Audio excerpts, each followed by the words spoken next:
At the corner of King George and J&F Streets in Jerusalem, one will find, since the 1930s, the building that became the symbol of the Jewish state in the making, the home of the Jewish people.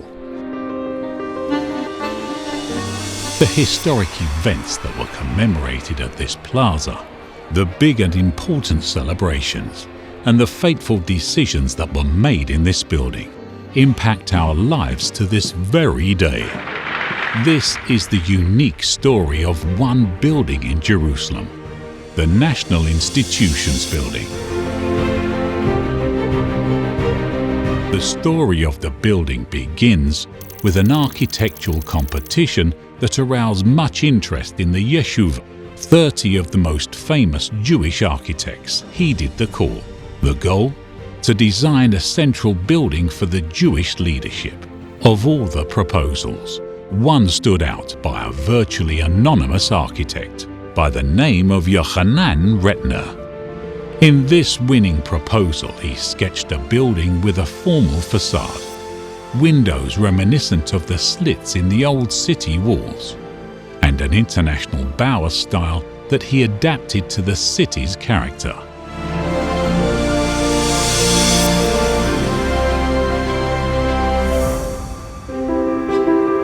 In the center of the building were situated the offices of the World Zionist Organization that was founded by Herzl at the Zionist Congress in Basel in 1897. Alongside it, the offices of the Jewish Agency for Israel that was founded by Chaim Weizmann in 1929 as a full partnership with World Jewry. David Ben-Gurion was appointed chairman of the Jewish Agency, later to become the first Prime Minister. The northern wing of the building houses the offices of the Jewish National Fund, and in the southern wing, the Keren Hayesod offices.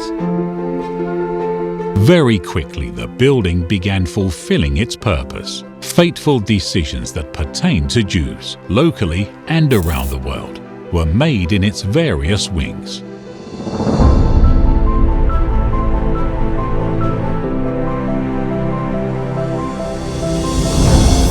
This plaza in the front of the building began attracting the masses. Official ceremonies and rallies took place here, as well as the Shavuot ritual of the first fruits. The high balcony enabled the speakers to speak directly to the excited crowds that showed up in droves.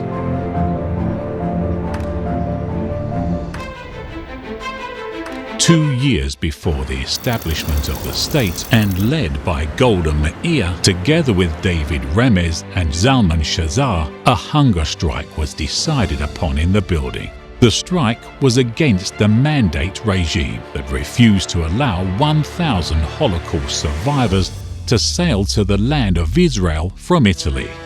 Thousands came to the plaza to express solidarity with the strikers. The British ultimately relented, and at the end of this exceptional strike in the National Institutions Building Plaza, the voices of the masses singing Hatikva rang out. The British mandate had close working ties with the Yeshuv's leaders, but in late June 1946, British paratroopers raided the building. They feared that the Jewish Agency was an accomplice to illegal activities. While searching for weapons stashes, the soldiers tore the wooden panels off the walls, leaving much damage behind. All this happened on a Saturday morning that was later dubbed Black Saturday. The soldiers confiscated many documents and files that were in the building, but their search was in vain. Saudi Arabia? No. United Kingdom? Abstain. The resolution was adopted by 33 votes, 13 against. After the historic vote on November 29th at the United Nations, and with tremendous support of the Jewish communities, thousands of Jerusalemites gathered at the plaza of the National Institutions Building. The masses celebrated, sang, and danced for 20 hours straight. Some say a celebration like this had never been seen in Jerusalem. But the joyous voices were quickly replaced with other sounds. When a car bomb exploded at the building plaza, 12 people were killed, most of them employees of the national institutions. The building was severely damaged. The terrorists' goal was to assassinate David Ben-Gurion and other leaders, most of whom were not in the building at the time.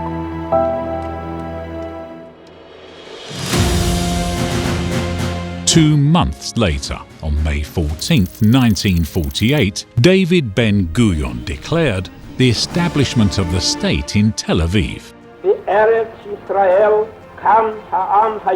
Since members of the State Council were besieged in Jerusalem and couldn't attend the declaration in Tel Aviv, they conducted an alternate ceremony in the plaza of the National Institutions building. The next day, the Arab armies invaded the sovereign territory of the new state. The War of Independence had begun.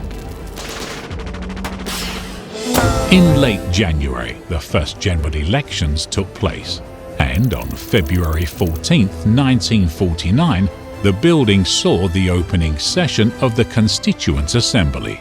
The building was surrounded by flags and manned by an honor guard of soldiers.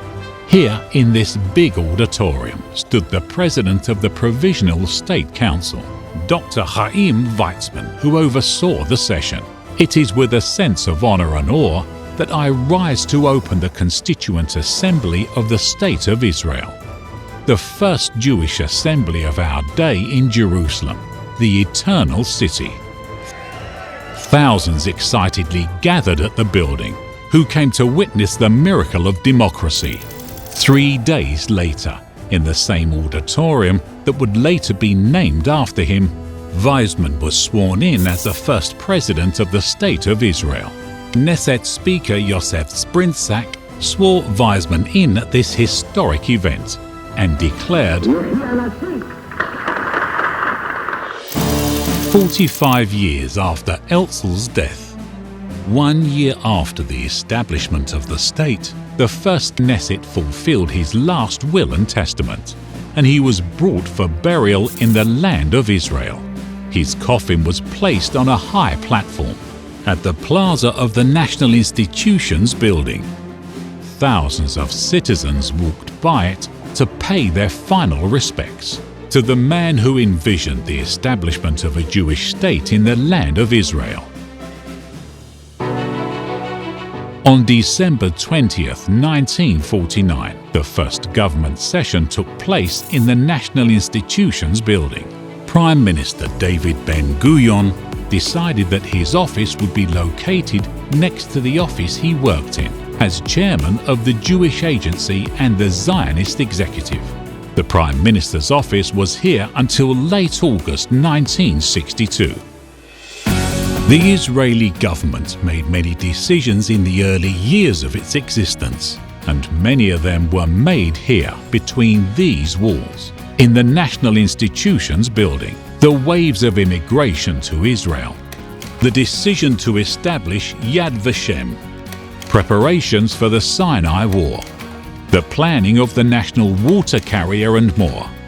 In fact, every decision by the Israeli government in the first 14 fateful years of the state was made here, in the government conference room, in the ministers' and clerks' offices, or in the modest office of Prime Minister and Defense Minister David Ben-Gurion.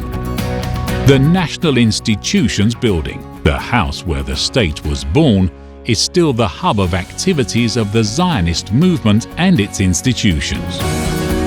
Widespread activity takes place in the building regarding immigration to Israel, Jewish and Zionist education in the diaspora, social involvement and diminishing gaps in Israeli society, reinforcing the ties among all parts of the Jewish people, and the continued converging of the Zionist Congress in Jerusalem. The national institutions in the building were founded by the Jewish people and serve the Jewish people and the State of Israel to this very day.